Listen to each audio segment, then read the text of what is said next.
Assalamu alaikum. I hope you're doing well. This is my second lecture, and today I'm discussing the Faraday law of induction. This law is briefly abbreviated as Faraday's law. It's a basic law. Faraday's law of induction. Briefly, Faraday's law is a basic law of electromagnetic induction. This is the law that tells us about the induction of electromotive force inside the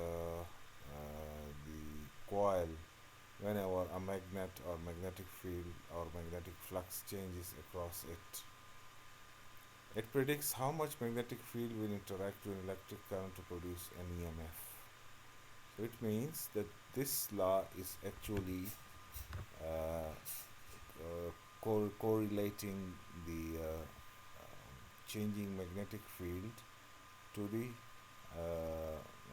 you can say the induced EMF produced inside the conductor. So this law is actually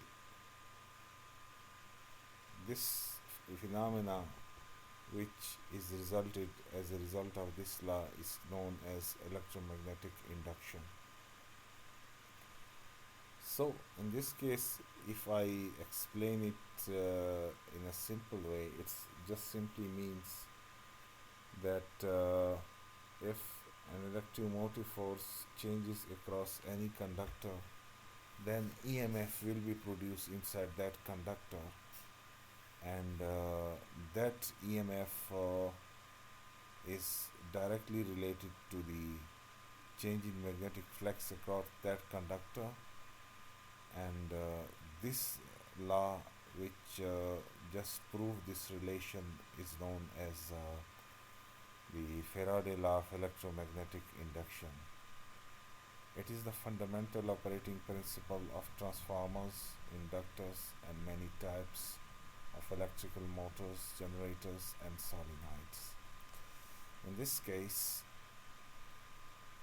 there are several appliances that I have just mentioned in which this law is used. One of the appliances is transformer. The transformer works on the principle of you can say electromagnetic induction. There are two coils in it. In one coil the EMF changes, while in the other coil the electromotive force or resultant force is produced as a result of the changing magnetic flux in the other coil. That is, for example, if I have two coils, one is primary coil in which the changing magnetic field or changing magnetic current is flowing. Due to this changing magnetic current, the magnetic field lines across this coil will change, and this magnetic field lines, when it falls on the other coil in which there is no current, then the current will be produced in that coil as a result of changing magnetic field in the primary coil. It is the fundamental operating principle of transformers, inductors, and many types of electrical motors. By inductor we means a coil, and electrical motors, as we are familiar with, these includes the fans, the electric motors that are used in tube wells, and the electric motor that is used in toys. All these are using the principle of Faraday law of electromagnetic induction. Generators and solenoids. By generator we mean that if I explain this term generator is normally used in places where the water flows very fast, and in that places the coil is rotated in front of a magnet, and due to this rotation the magnetic field across the coil changes, and therefore the change in magnetic field induces current in the coil and solenoids. Okay, this is the basic principle. You see, this is the coil, as we all know. This is the coil, while this is the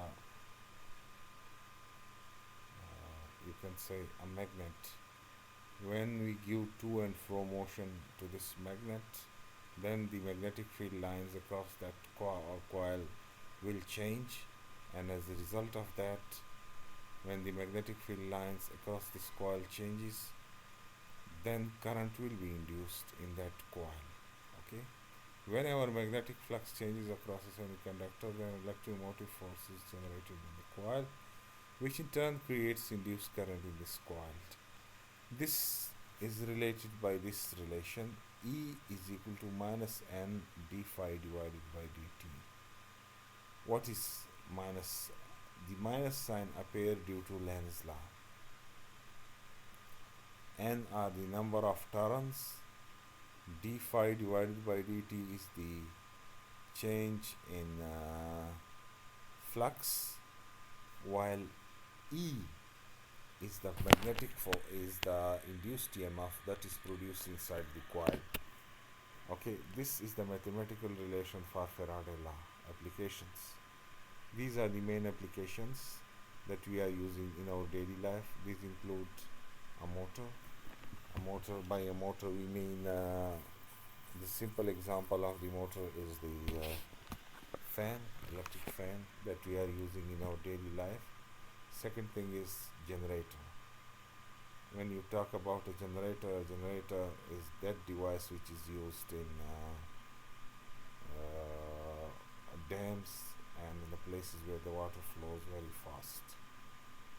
So I hope you have learned something about the induction production of the electricity due to change in magnetic flux across that inductor. So if you have any question, you can please ask that question in the comments, or you can just you can even just inbox me as well. Okay, thanks.